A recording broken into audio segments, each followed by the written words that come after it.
Welcome to the hottest show in the galaxy. I just literally just threw the bio away because that was a perfect intro. Let me thank you, first of all, Daymond John, for agreeing to sit with us today. Thank you for having me. Yeah, no, this is important. Our show is we start out with money, power, and respect, and now we've moved on to being healthy, wealthy, and wise. And considering the climate, I felt like, every day we need to devote ourselves to helping to move the needle in people's lives. People are feeling very helpless. And the best way to do that is through stories and showing people that things can happen. And that's part of the reason why I guess you wrote Rise and Grind. There's so many different people's stories that you share to show how grinding has led to the rising. Was that the emphasis?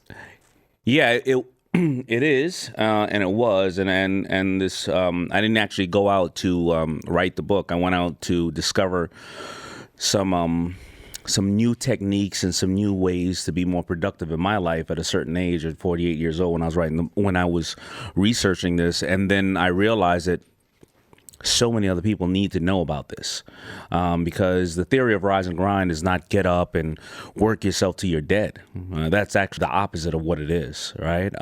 As I share in the book with the 14 or 15 subjects that I have in the book, you'll see that everybody really executed to be more efficient daily. They executed probably about the same 12 things, but they all did them in totally different ways. I love it. So let's go back a little bit. I was at the Daily News when I first discovered you. There was this little company called FUBU, For Us, By Us, and I was doing some rap pieces. I think I was on the editorial page at the time, and writing some features for some extra dough. And I was inspired by these kids. We were all young, from Queens, doing hats. I think you started with some hats, and that turned into, because at the time it was Carl Kanai, it was Cross Colors, and then FUBU, and I'm like, something's going on here. And I remember meeting you at you were at the Empire State Building at the time, like amazing. And to tell people that story, because to come from where you came from, and the intro tells it all. Dyslexic, didn't go to college. How did you have the gumption to decide to do what you did with FUBU? I just saw that I was so in love with this new music that I would call a disruptive technology today. It was called hip hop. At that time when there wasn't Instagram or Snapchat or things of that nature, we really didn't know what was going on in the streets of Detroit or the streets of Compton. But through this music, these kids who didn't no longer have to harmonize and play an instrument. They were conversing about what was going on, their political issues, what they love, what they hate. And hip hop came with a way to dress and way to walk and talk and everything else.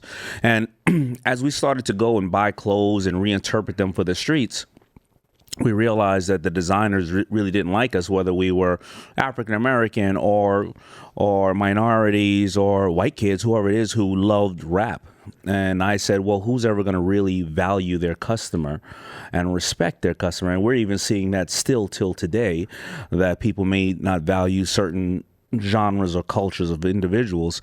And I just started making a brand called For Us, By Us. And people always thought it was purely only for African Americans, but I didn't want to be racist and prejudiced the way the other companies were. So it wasn't. It was always about a culture, and at that time, I would dress in sync, or today I would love to dress Eminem, and I don't care what color you are, as long as you're a bad mamma jamma, as far as I'm concerned, on the mic.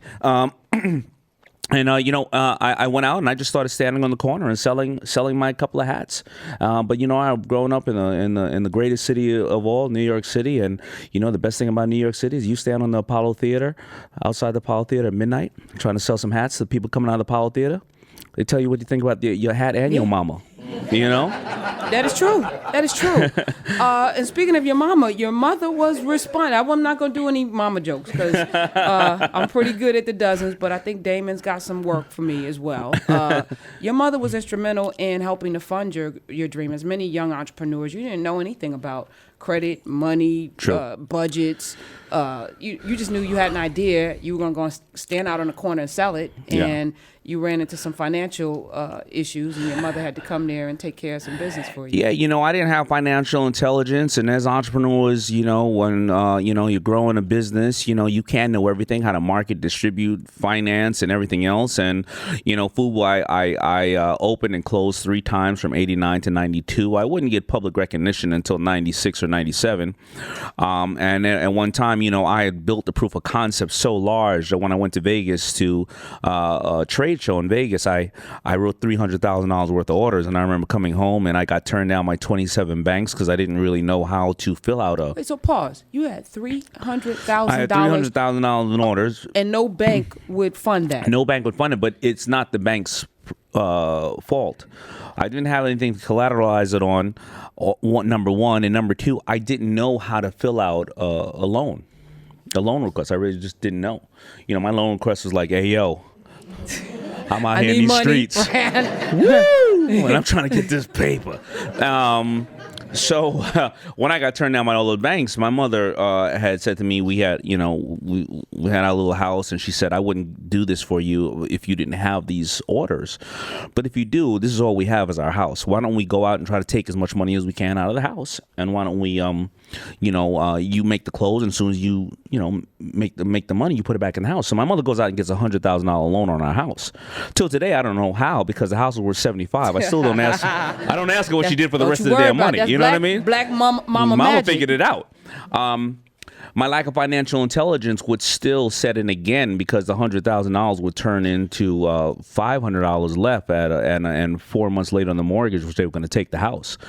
Because I was trying to manufacture the clothes, but because I didn't have financial intelligence, I was paying for raw goods 90 days ahead of time. I was paying for a staff, shipping, and the stores don't pay you for 30, 60, 90 days. Again, it went back to me having a passion and a drive, but having no understanding of how the tool of money works.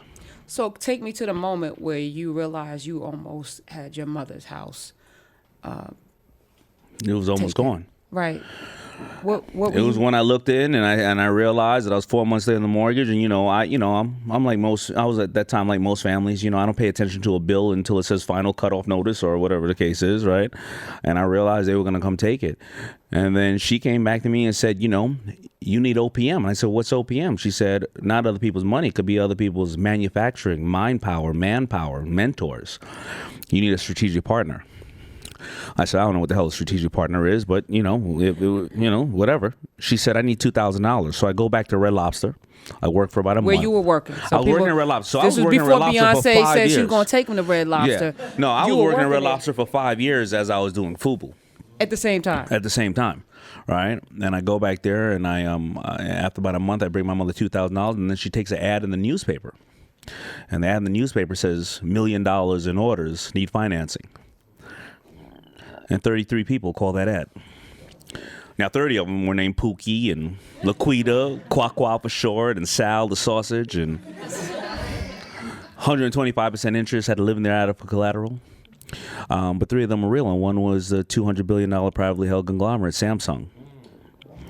And I ended up doing a manufacturing and distribution deal with Samsung. And that was when?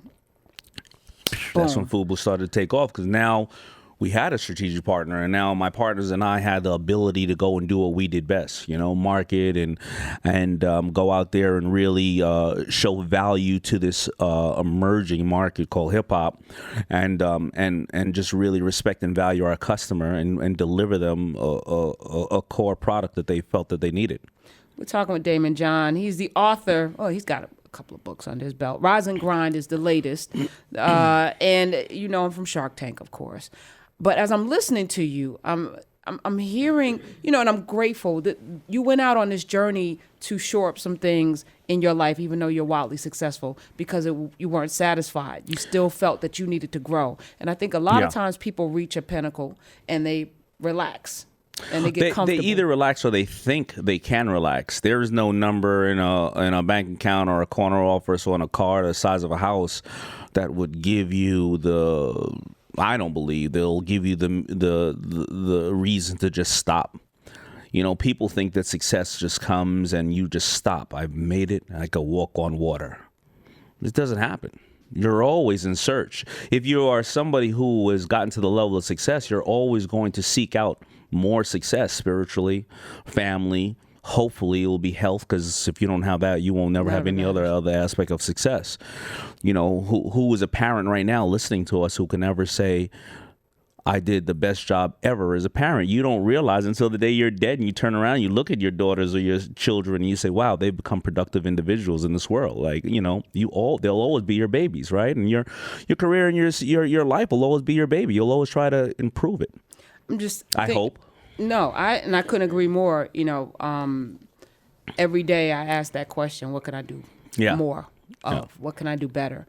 But I'm listening also to the progression of Daymond John, right? Sure. The language has changed. The way in which you talk about business and money is like you basically are speaking another language now than you spoke, of course, when you first started FUBU. Absolutely. But how did that progression happen?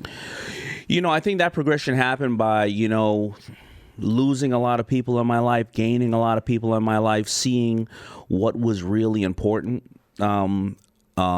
Challenging myself personally. You know, listen, when FUBU started to decline, you know, I questioned myself like anybody else would and said, you know, maybe I was a one-hit wonder. Maybe I just, you know, bit the apple, you know, a golden apple one time, and then I would go out and acquire other brands. I would fail at many of them. I would then become successful in one or two of them. I would acquire a brand named Coogee and put out other brands. And then I said to myself, you know, am I a designer or am I a marketer or am I a distributor? So then I would say, you know, I'll go on to this show, Shark Tank. I don't think it's ever going to work, this crappy little show.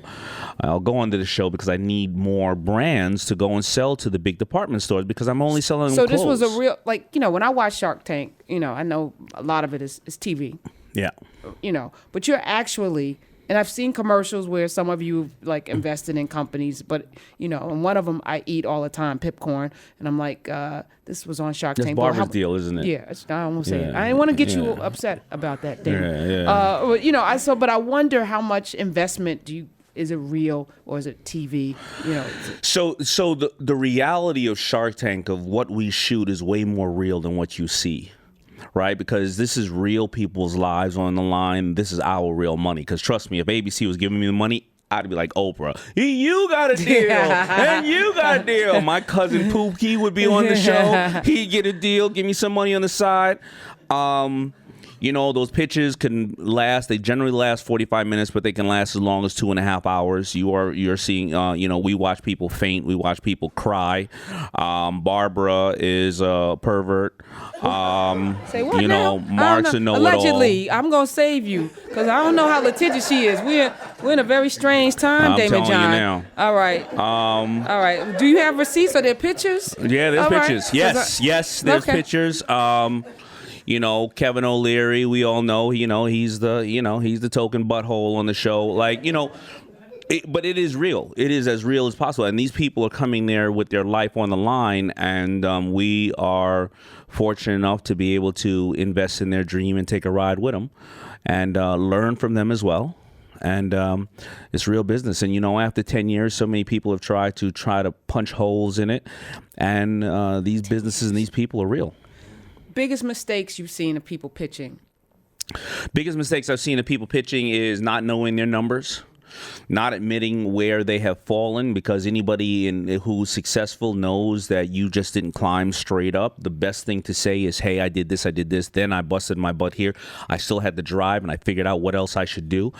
To say that the market is a $50 billion market, if I only get 1% of 1% of 1%, so is the bankruptcy market, too. You may get 1% of that, too, right?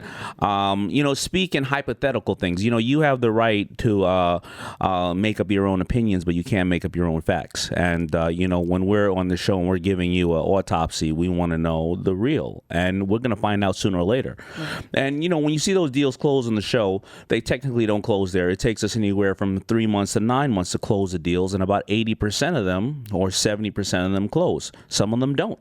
Because we'll sit there and say, why didn't you tell me you owe the IRS $1 million? They'd be like, you didn't ask. you know, so, you know, but the show is as real as it gets. In 10 years, your best investment?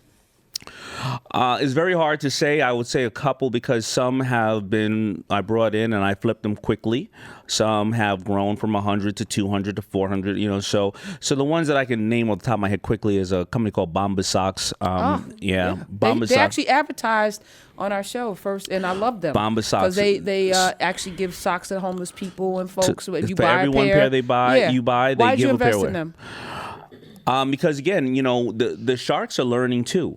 So when they pitched, they were doing about $800,000 annually. They're going to do about $50 million this year. But I said I have a bunch of socks in my warehouse, FUBU socks, and I was like, and you can't see them when people wear them, so you really can't brand them. I don't want to do this, but I realized they were disrupting the market. They were selling direct to the consumer. They didn't need retail.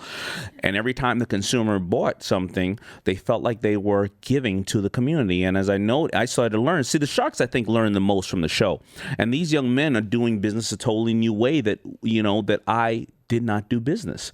And I learned from them alone that the millennials today, instead of, traditionally how we gave money at the end of the year, the millennials want to give money towards something every time they make a purchase. So at the end of the year, they've given to 2,000 organizations, right? And it changed my way of thinking of delivering products to people with a social cause, as well as hopefully making a profit.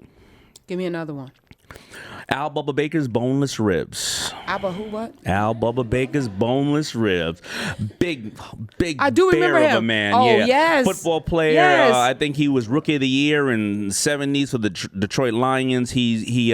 So the man loves to make barbecue, right? But of course, behind every great invention, there is a wife who don't give a shit about what you're doing, right? And he would love to make barbecue, but his wife said, you can never bring barbecue in the house. A little short woman said, can't bring barbecue in the house because I don't like the bones. It gets caught in my nails and in my teeth. You're forbidden to bring barbecue in the house. He goes out and finds out how to technically pull the bones out of the ribs, and he has a patent on the product and the process. And now he has these boneless ribs. We did a deal with Carl's Jr.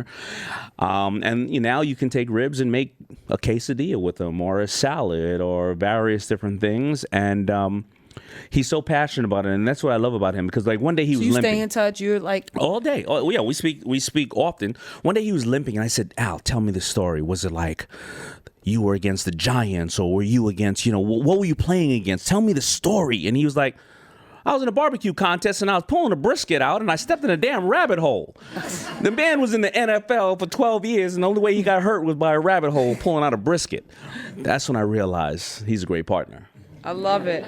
We're gonna take a break. When we come back, and I want you to kind of lay out the 12 things that everyone in this book is doing. Sure. All right. And even though they do it differently, there's a process to success. There's a formula and a blueprint. And Rise and Grind is the way that you can get all of that knowledge. That's right. Daymond John's in the house, y'all. It's the Karen Hunter Show. We'll be right back. Yes, welcome back. Welcome back to the hottest show in the galaxy. That's right. It's on fire. This is Urban View. I have to say that. We have a channel that is risen. We are grinding and we rise every single day. That's right. It's amazing content. And part of it is because as a channel, we're committed to making a difference in the lives of the people who listen. And right now we're on a voter registration drive. We're out there. But everyone has their part to play. In your book, you have so many different people who have done different things to get to a place. Talk to me about the 12 things you say that everyone has. It's an average of 12 to 15 things, and the people in the book, I made sure that I wanted to touch various different segments of people's lives, and the people in the book are Santana, Catherine Zeta-Jones, Gary Vee, but also people that you will never hear of. A woman named Lola Alvarez who has 2 kids who are dyslexic, and how she deals with that, and a young man who is my favorite. Is Kyle Maynard. He was born with no arms and no legs, and Army crawled Mount Kilimanjaro. And what I wanted to know was, at 48 years old, I realized I had 60 companies. I have a brand new baby girl at home, and my own company, my own life. And the Daymond John at 20 could sleep for 2 hours and get up and go to Red Lobster and then come back and sew hats and do whatever. But the Daymond John at 48 years old can't do that. And I wanted to try to get some some tips and pointers on how people become more productive. So the main thing that I found that most of these people do, number one, is they're selfish, inclusive of myself. Very, very selfish, but selfish in a good way. Selfish in a way that you look at somebody like a Michael Jordan, he wouldn't go to everybody else's practice. He goes to his practice first so he can be the best contributor to the team. Most of these people, they will write their own obituary. They'll write it today, and they'll want to know, did I live the life that I wanted to live, or did I live for everybody else? They make sure that they write their obituary. At what point? This is an assignment. I teach journalism at Hunter College, and my basic reporting class, my first assignment is to have all my students write their obituary, and it freaks them out, Yeah. So I'll give them some things that aren't true, because the obituary has to be absolutely true, except for the one thing that you died, and Right. then what you died of. So I'll have them die of a dinosaur bite, because that Right. can't happen, because people are superstitious. Sure. But what it does invariably is it forces them to focus on what they haven't done yet, or where Yeah. they are in the moment, and it is sobering. It is. At what point do you think people should write their own obituaries? I would, listen, as unfortunately, as growing up as a young African American male, I was promised or told that I would not live past the age of 21. I'd die or be in jail. I think Who's that telling you that? it was the is this a cops, it narrative? was the streets, it was the teachers, it was the people in my neighborhood. It was then soaked into the people that lived in the neighborhood, and they would repeat it. You become what you think about most of the time. But my mother would break those stigmatism down, because she showed me so much love, and she showed me that I could be anything and anybody that I wanted to be. But I think that you should write it at a pretty young age. I think you should write it at 15, at 20, at 30. And the reason why at 15, I think, is it then gives you a roadmap to where you should start to go. It's not because you're supposed to look at the time that was wasted. You're going to look at the time that you can maximize at that point. And if you write the obituary, you will realize, did you live for yourself or somebody else? One of the main groups of people who start new businesses are empty nesters, because they realize that for most of their life, they were somebody's husband, wife, son, daughter. They went to become a doctor because their family said they should, and they never wanted to do that. And now they're going to come out and create their own business of what they want to do in life. Should they have written their obituary at 20, 21 years old to say, maybe I don't want to go to medical school because I'm just not set up for that. So a lot of them write their obituary. They also do a couple of things. When they wake up in the morning, they don't answer any emails. They will not answer any emails for the first hour. Most of them will not answer emails for the first hour. Because if you wake up in the morning answering emails, you're answering everybody else's damn problem. You don't get an email saying, remember all those problems I called you about yesterday? Well, I solved them and I'm sending you a check. That just doesn't happen, right? So if you wake up in the morning for the first hour, don't answer anybody's email. You can send out as many emails as you want, because remember, your inbox is your defense, your outbox is your offense. They also will not go onto social media. They will not. Why? Because everybody on social media is skinnier, sexier, wealthier than you, and they're all just as screwed up. They're just lying. Right? So you get social media depression. You start off your day thinking about everybody's problems and depressed on why you can't be like everybody else. Right? Instead, they set goals in the morning. They read goals, or they find a place that they are one with spiritually, their family. They're focused on what they want to accomplish in life, and they find the time to be by themselves.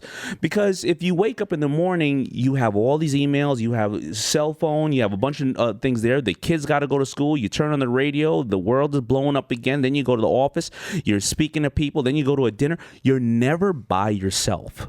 And they take time to be by themselves and home in on what they want to accomplish. They also, the next point, they set a very firm schedule for their family, for their loved ones. Even if it's as cold as, I'm going to call my mother at 4:45 just to tell her I love her. I'm going to make sure I do this with my daughters or my son. Why? Because you end up scheduling everybody else instead of your family. You kiss your kids, you kiss your husband or wife, you say, I'll see you later. And before you know it, 20 years is gone and the kids are off with their own family. Instead, you'll schedule what time to be on the train, what time to be at a conference call, what time to be at a restaurant, what time to be, here and there, but you don't schedule time with your family, and you turn around, and that's the most important reason that you even existing, but that's the only thing you won't schedule. Right? Another thing, and the most important thing they do, is they put their health first. They ask questions about their health. And the reason I found this is as I interviewed Wendy Williams and I was realizing what she was going through, I would go out and now get an executive physical. How many people here know what an executive physical is?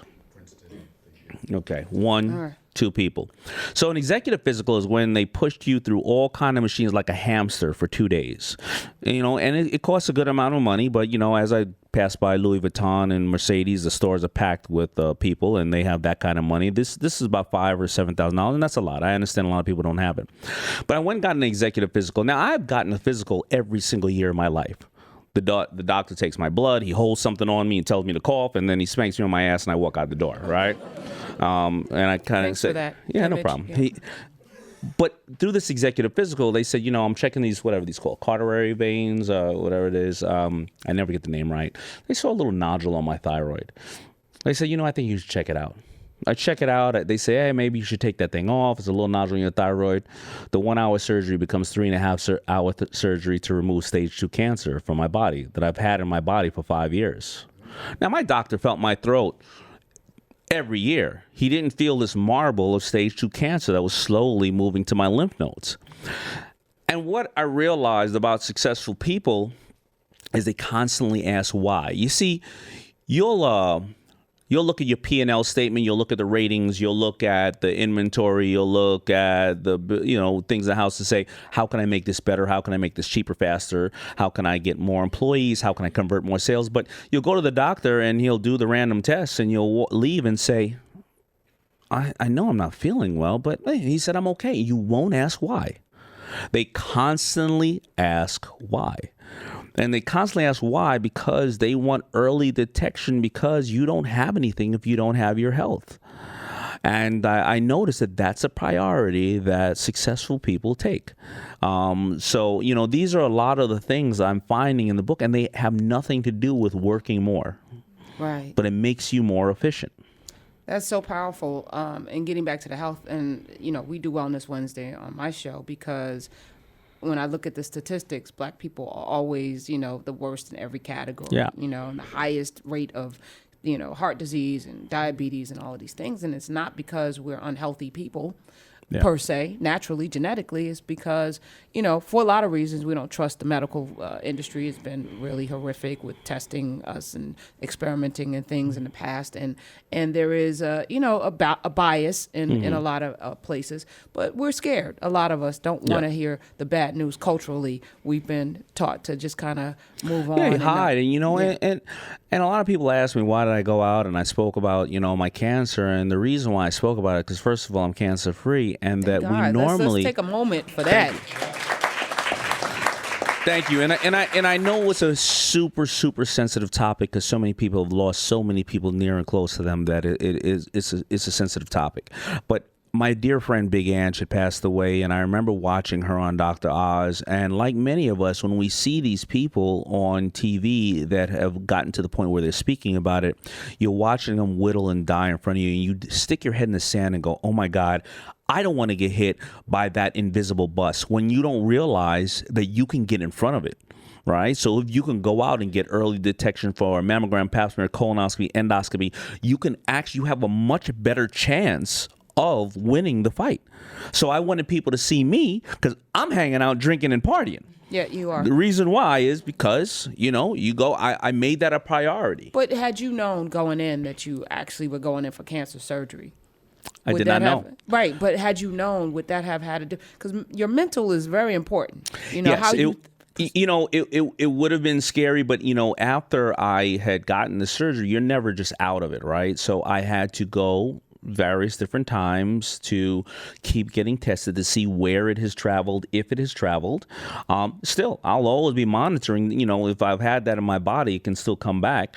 But I have two choices: ignore it and let it control me, or do the best I can to control it.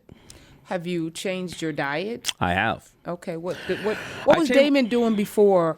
And so before you had the executive examination, did you have any symptoms? No. So I've been decently healthy. You know, when I started making a lot of money, I gained probably about 40 pounds when I was about 30 because I realized I can go into Lowry Steakhouse and eat everything I want. and I did eat everything I could. But you know, like I'm reminiscing. Look like that. Those down, that center cut, the pop over bread. But I would later on start investing in companies like CrossFits and getting in shape.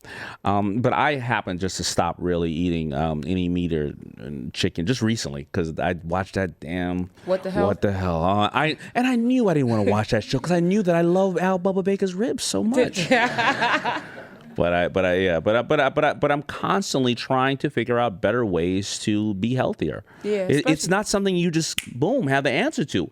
Again, you know, like if you read the book, you may relate to somebody today who's the young kids movement watches who are doing $100 million because they're 25 years old.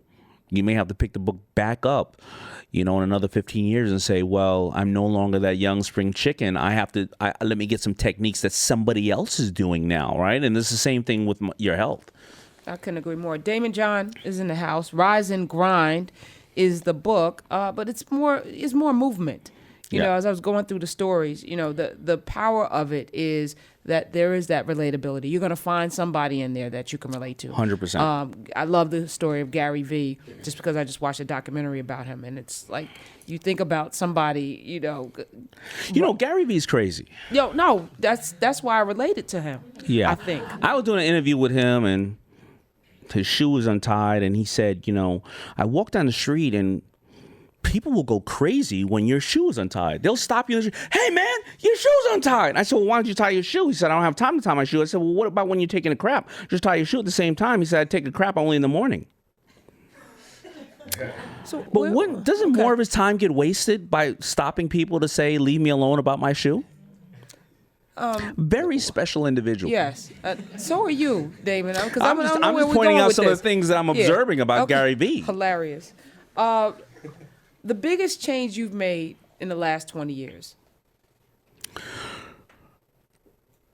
Not trying to keep up with the Joneses. And who were the Joneses 20 years ago? The Joneses is everybody, and everybody's trying to keep up with the Joneses. So I'll give you an example. Listen, over 65% of athletes and/or lotto winners are bankrupt 3 years after winning the lotto or leaving the league. And whether you're somebody in the neighborhood who's trying to say you got a good car or a good chain, or you're a millionaire saying I only fly private because everybody on Instagram is on jets, you're trying to keep up with the Joneses, right? And when I realized that I don't need, why am I showing anybody anything or taking a picture for anybody that I really don't like, actually? Why am I doing that? And I think not keeping up with the Joneses and not trying to impress people is actually the way I started FUBU. Because when I started FUBU, to be a young, straight male, a heterosexual male, to be a designer, you're perceived as gay. Now, I have no issue with anybody's sexual preference, and I didn't care if people call me gay because I'm confident of the man that I am. But several of my partners that had left they felt bad because most of our friends were drug dealers, and imagine a tough drug dealer saying, hey, Daymond, why don't you sell some drugs? No, I'm going to make these hats. They laughed at me. I didn't care about that, right? And I would look, and later on in life, I'd realize, who else we laughed at? The kid who was studying music theory, the geek who was studying music theory, who ends up becoming Pharrell, will.i.am, Dr. Dre. The geeks also in school, the nerds who became Steve Jobs, Bill Gates, Michael Dell, right? The ones who were in the damn wrestling class, all, with the little Speedos on, wrestling, who became UFC fighters. I realized that we all look at the people and everybody else and we put them down, but yet we're trying to compare ourselves to the other people who don't matter.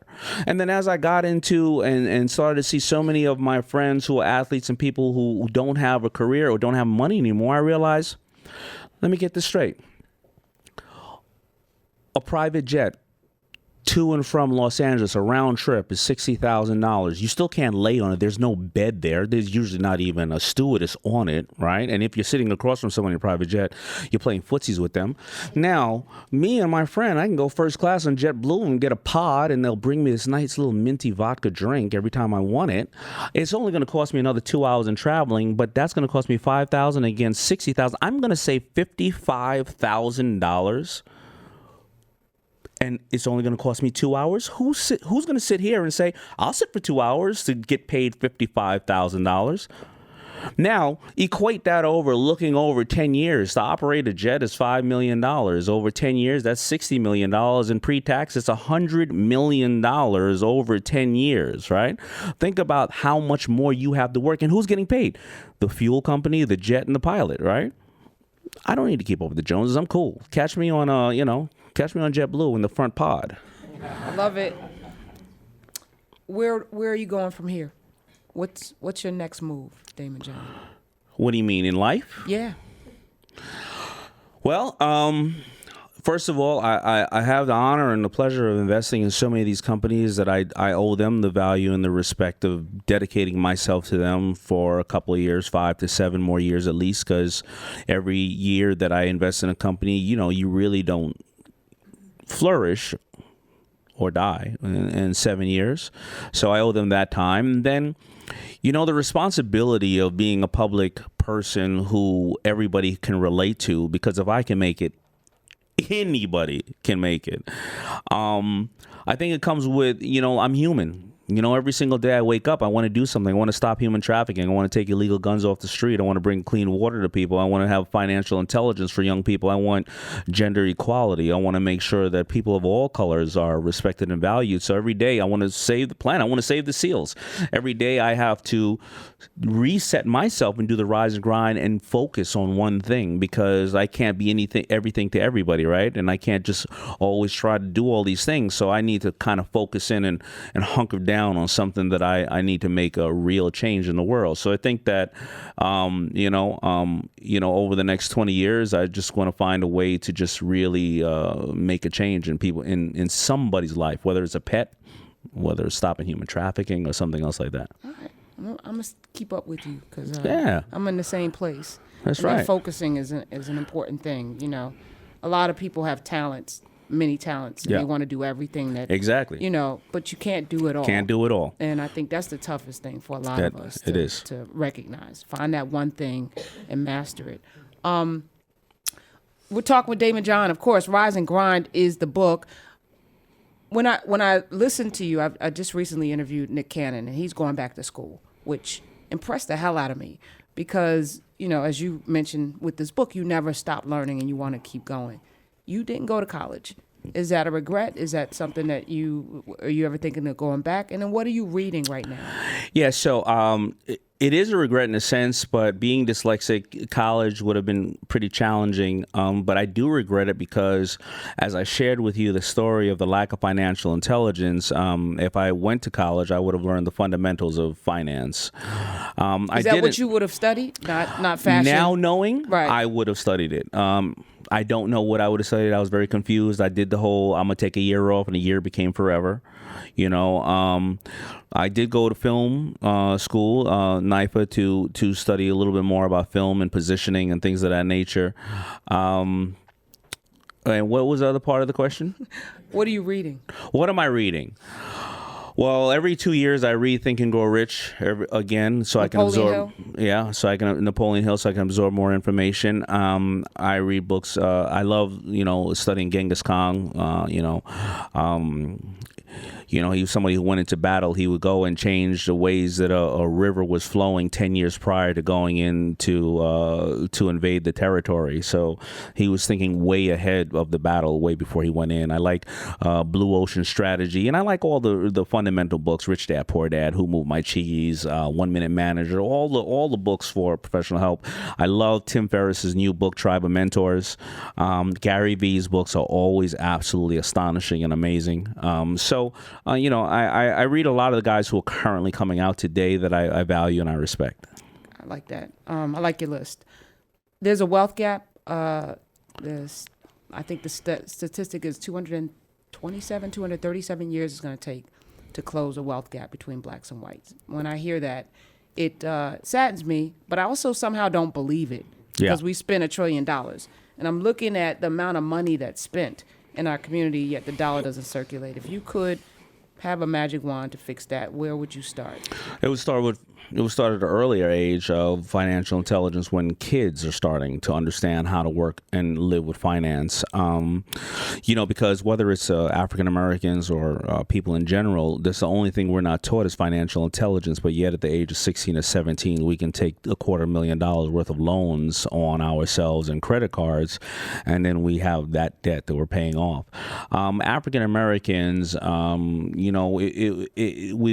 we would have to do the same, just really dig deep in the earlier stages and show them the value of where they can save. And if you teach entrepreneurship at a younger age, it does a couple of things. First of all, it shows kids who may not have the right resources around them that there is a way to empower yourself. As a presidential ambassador for President Obama, as we travel the world, and whether it was talking to the kids in Compton or talking to the kids in the streets of Kenya, usually when kids are they go out and they have poor spending habits, is because usually they have poor resources to put money and or understand how it works. And usually when around the globe, if somebody who is now a young adult only needs, in Kenya, if you only need $5, a week to feed your family, but if you can't make that, then if somebody says to you, hey, why don't you pick up this gun? I'll give you the $5. You're going to be susceptible to the people who are thriving off of you. However, if you know how to pick up your cell phone and make $5 by doing this with your cell phone, then you're not going to be a liability. You're going to be a mentor in the community. You're going to be a taxpayer. Domestic violence is going to go down. So I think it's really the education that we need to our younger generation, but they're overpopulated with a lot of media and wrong images that affect them negatively. Yeah, that's why we reverse engineer on the Karen Others Show. We do a lot of that. We also take callers, right? So because we have a live audience, I think it'll be nice to get them in on it. We were talking with Daymond John. Let's rock. The book is Rise and Grind, and I'm going to just go to the list that we had some.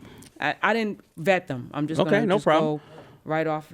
All right, so where's Ron Johnson? Right here. Ron, welcome to the Karen Others Show. How you doing? You're on with Daymond John. I'd like to say I love what you're doing, Karen. I love your show from WWRL days. But my question is, you probably answered it already for me. When writing or managing business, how do you keep the creative passion going?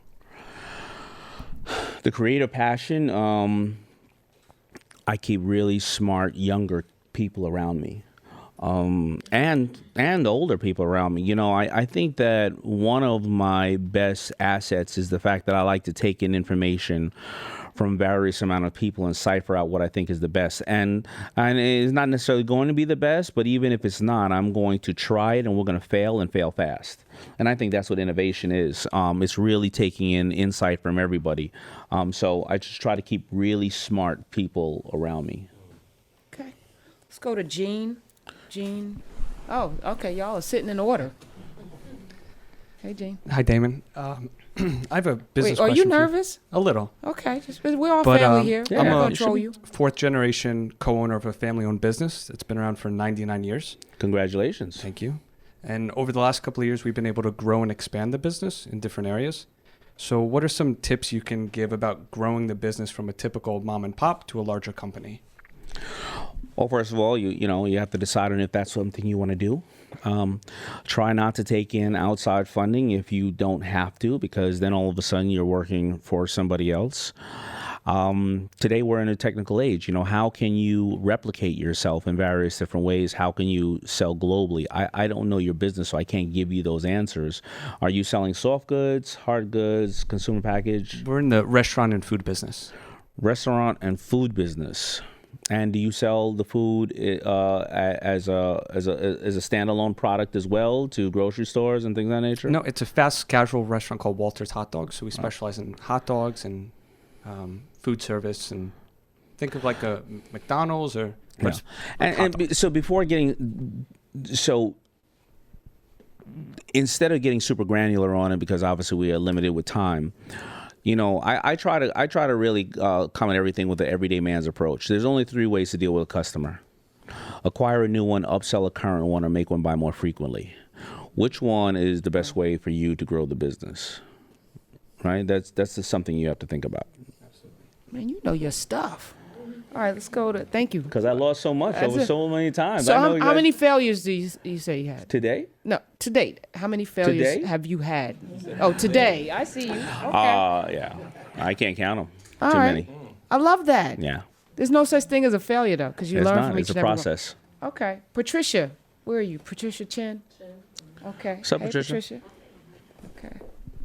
It's so nice to be here and nice meeting you. Thank you. So my question is, I'm a small business owner and my friend here, and we rise and we grind from morning till night. I was just wondering, in your current situation, you're very successful now. What is your day? What are your days like?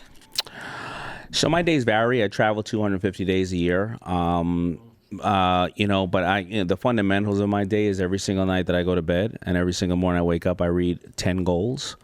6 of them expire in 6 months, and the other 4 expire in 3 years, 5 years, 10, and 20 years. The reason I read the book Think and Grow Rich, and it showed me how to read goals, is a very specific technique, and you can find it in Think and Grow Rich or Brian Tracy's books. The reason I read them before I go to bed is the last thing I think about when I go to sleep. The reason I read them when I wake up is the first action I take. And they start to compound over the course of that time. After that, I try to put something healthy in my body, and I try to do something to pump my adrenaline up, whether it's doing 50 push-ups, 100, something like that. And then I do exactly some of the things that I've been learning from the book.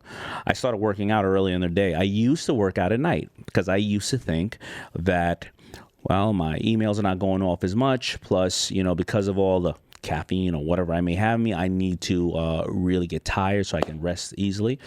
I started working out in the daytime. I've never been a morning person, but I realized that I'm more productive during the day because I worked out earlier on in the day. And if I looked at my life over the course of a month, I saved 2 days off of my month by doing that. So again, adjusting to the book. So those are a couple of the fundamentals and the things I do. All right, great question. Let's take Eileen. Okay. What's up, Eileen?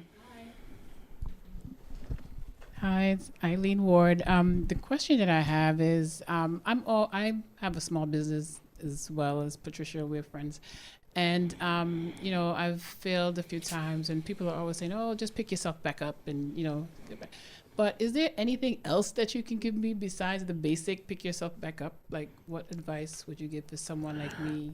Besides just get up and run? Well, what do they mean by, what are you saying by pick yourself up? Reopen the business, don't close it down? Like, just don't give up. Like, people are always telling me, don't give up. Just, Yeah, but it's easy for them to say that, right? You have to take inventory of yourself personally. Remember, your assets are what feeds you, your liabilities are what eats you. And are you in business for everybody else? Have you done everything, left everything on the field? Are you in the business 5, 7, 10 years? Is the business calling you, or are you just raising more money to work for the business? What do you value in life?